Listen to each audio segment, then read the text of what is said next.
مسجد اقصی میں پیش آنے والے واقعے نے پھر سے یہودیوں کی چیخیں نکلوا دیں جب یہودیوں نے مسجد اقصی کے احاطے میں موجود ایک عورت کے ساتھ ایسا کام کیا کہ دیکھنے والوں کی شرم سے نظریں جھک گئیں۔ عین اسی وقت آسمان سے ایک ایسا معجزہ رونما ہوا کہ یہودیوں کی دوڑیں لگ گئیں۔ اس سے پہلے کہ ہم اس ویڈیو کو آگے بڑھائیں، آپ سے گزارش ہے کہ اگر آپ اس چینل پر نئے ہیں تو اسے سبسکرائب کیجئے، بیل آئیکن پر کلک کیجئے تاکہ ہر نئی آنے والی ویڈیو آپ تک پہنچ سکے۔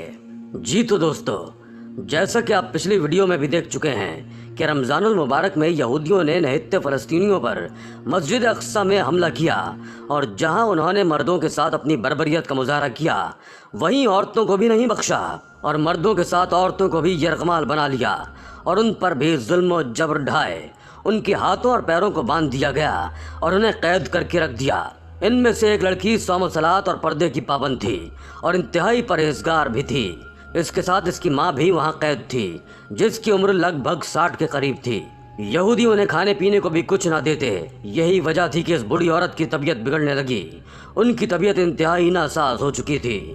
لڑکی نے اپنی ماں کی یہ حالت دیکھ کر یہودی فوجی سے منت بھرے لہجے میں کہا کہ میری ماں کو اس قید سے آزاد کر دو تاکہ میں اسے اسپتال لے جا سکوں۔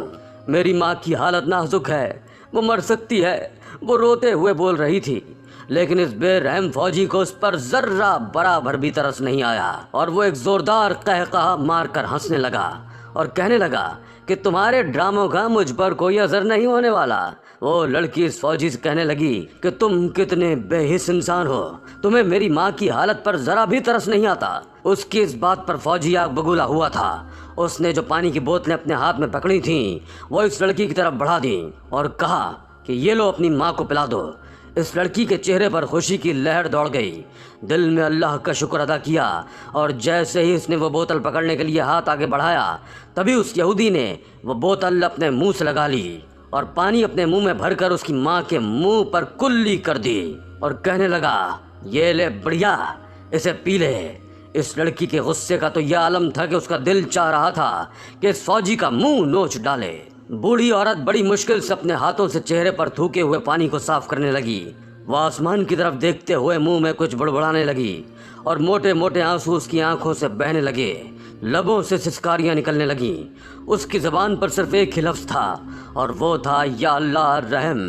پھر اس نے کلمہ شہادت پڑھا اور اس کی روح قبض ہو گئی۔ اپنی ماں کو مرتا دیکھ کر وہ لڑکی دھاڑے مار مار کر رونے لگی۔ وہاں پر موجود لوگوں کا یہ معاملہ دیکھ کر بدحواسی سے رنگ فق ہو گیا۔ وہ لڑکی اسرائیلیوں کو بددعائیں دینے لگی، کہنے لگی یا اللہ، جس نے بھی ظلم کی انتہا کی ہے اسے اسی دنیا میں ہی اس کا مزہ چکھا دے۔ تم لوگ تو ظلم کرتے وقت یہ گمان کرتے ہو کہ میرے پاس قدرت ہے، طاقت ہے، اقتدار ہے، کوئی تنقید کرنے والا نہیں، لہٰذا کون میرا کیا بگاڑے گا۔ لیکن جب کوئی اپنے تئیں قدرت مطلق سمجھنے لگتا ہے اور اپنی سرکشی کی انتہا کو پہنچتا ہے، تب اللہ تعالیٰ اپنی قدرت کاملہ سے اسے ایسے جکڑ لیتا ہے کہ جس کے بعد وہ باقی تمام افراد کے لیے باعث عبرت بن جاتا ہے۔ خدا کے فیصلے میں دیر تو ہو سکتی ہے لیکن اندھیر ہرگز نہیں۔ وہ چلا کر بول رہی تھی کہ اس کی ہمت دیکھ کر یہودی فوجی غصے سے پاگل ہو گئے اور اس لڑکی کو اس کے بالوں سے گھسیٹتے ہوئے مسجد اقصی کے صحن کے بیچوں بیچ لا کر پھینک دیا۔ ان میں سے کچھ فوجیوں نے اس لڑکی کو پکڑ کر مارنا شروع کر دیا۔ وہاں موجود لوگ جب اس بات پر احتجاج کرنے لگے تو فوجیوں نے انہیں بندوق کے زور پر چپ کروا دیا اور اس لڑکی کا دوپٹہ اتار کر دور پھینک دیا۔ وہ چلانے لگی، رونے لگی، کہنے لگی کہ خدا کا قہر نازل ہوگا تم پر۔ اس پر یہودی فوجی کہنے لگے کہ اچھا جاؤ بلاؤ اپنے خدا کو، دیکھتے ہیں کہ کون سا قہر نازل کرتا ہے۔ یہ کہہ کر یہودی ہنسنے لگے اور کہنے لگے کہ تمہیں ہم سے کوئی نہیں بچا سکتا۔ ان کے یہ کہنے کی دیر تھی کہ اسی وقت آسمان پر کالے بادل چھا گئے اور تیز ہوائیں چلنے لگیں جو آندھی میں بدل گئیں، اور جیسے جیسے آندھی سے اڑنے والی مٹی یہودیوں کی آنکھوں میں جاتی ان کو دکھائی دینا بند ہو جاتا۔ وہ اپنی آنکھوں کو مسلنے لگتے اور رونے پیٹنے لگے۔ ان کو کچھ دکھائی نہیں دے رہا تھا، وہ اندھے ہو چکے تھے۔ ایسے ہی اللہ تعالیٰ اپنے بندوں کی مدد فرماتا ہے اور ظالموں کو ان کے بدترین انجام تک پہنچا دیتا ہے، کیونکہ اسلام ہی وہ دین ہے جس میں ساری پریشانیوں، مشکلوں، بیماریوں، مصیبتوں، دکھوں، غموں، دقتوں اور مسائل کا حل موجود ہے۔ بے شک اللہ تعالیٰ کبھی بھی اپنے بندوں کو تنہا نہیں چھوڑتا، اور بہت سی بستیاں ایسی ہیں جنہیں مہلت دیتا رہتا ہوں جب کہ وہ ظلم کرنے والی تھیں، پھر میں نے انہیں گرفت میں لے لیا اور میری ہی طرف لوٹ کر آنا ہے، اور ظالم جو کچھ کر رہے ہیں آپ اس سے اللہ کو غافل تصور نہ کریں۔ اللہ نے بے شک انہیں اس دن تک مہلت دے رکھی ہے جس دن آنکھیں پھٹی کی پھٹی رہ جائیں گی، پس کفار کو مہلت دیں اور کچھ دیر انہیں ان کے حال پر چھوڑ دیں۔ اللہ یقیناً لوگوں پر ذرہ برابر ظلم نہیں کرتا، بلکہ یہ لوگ ہیں جو اپنے آپ پر ظلم کرتے ہیں۔ حضرت بلال حبشی رضی اللہ تعالیٰ عنہ ان 7 صادقین میں سے ہیں جو ابتدائی اسلام میں ہی مسلمان ہو گئے تھے۔ حضرت بلال امیہ بن خلف کے غلام تھے اور بکریاں چرایا کرتے تھے۔ حسب معمول جب ایک دن بکریاں چرا رہے تھے تو ایک آواز آئی، اے چرواہے کیا تمہارے پاس دودھ ہے؟ یہ آواز دینے والے حضرت محمد مصطفیٰ صلی اللہ علیہ وآلہ وسلم تھے، جو اپنے سفر و حضر کے رفیق حضرت ابو بکر کے ساتھ غار ہرا میں موجود تھے۔ حضرت بلال نے آواز سنی تو قریب چلے آئے اور عرض کیا کہ جناب میری بکریوں میں کوئی بکری دودھ دینے والی نہیں، اس لیے معذرت چاہتا ہوں کہ آپ کی تمنا پوری نہ کر سکا۔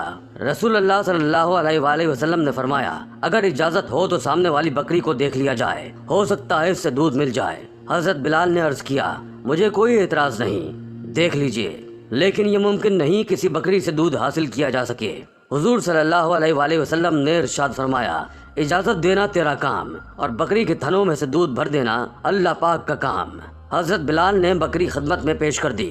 رسول اللہ صلی اللہ علیہ وآلہ وسلم نے اللہ کا نام لے کر جب بکری کے تھنوں کو ہاتھ لگایا تو بکری کے تھنوں سے دودھ جاری ہو گیا۔ اس دن حضرت بلال رضی اللہ تعالیٰ عنہ رسول اللہ صلی اللہ علیہ وآلہ وسلم کے گرویدہ ہو گئے۔ اس واقعے کے بعد حضرت بلال آپ کے قریب ہونے لگے۔ ایک دن رسول اللہ صلی اللہ علیہ وآلہ وسلم نے فرمایا، اے بلال میں اللہ کا رسول ہوں، اللہ ایک ہے، اس کا کوئی شریک نہیں، آپ کا کیا خیال ہے؟ حضرت بلال جو پہلے ہی اپنا دل نبی صلی اللہ علیہ وآلہ وسلم کو دے چکے تھے، فوراً کہا، لا الہ الا اللہ محمد الرسول اللہ۔ بس اسی دن سے حضرت بلال رسول اللہ صلی اللہ علیہ وآلہ وسلم کی محبت کے ایسے اسیر ہوئے کہ آخری سانس تک یہ تعلق قائم رہا۔ آپ نے اسلام قبول کیا۔ ایسا کرنے پر آپ کا مالک آپ کو صحرا کی دھوپ میں گرم ریت پر لٹا کر اوپر گرم پتھر رکھ دیا کرتا۔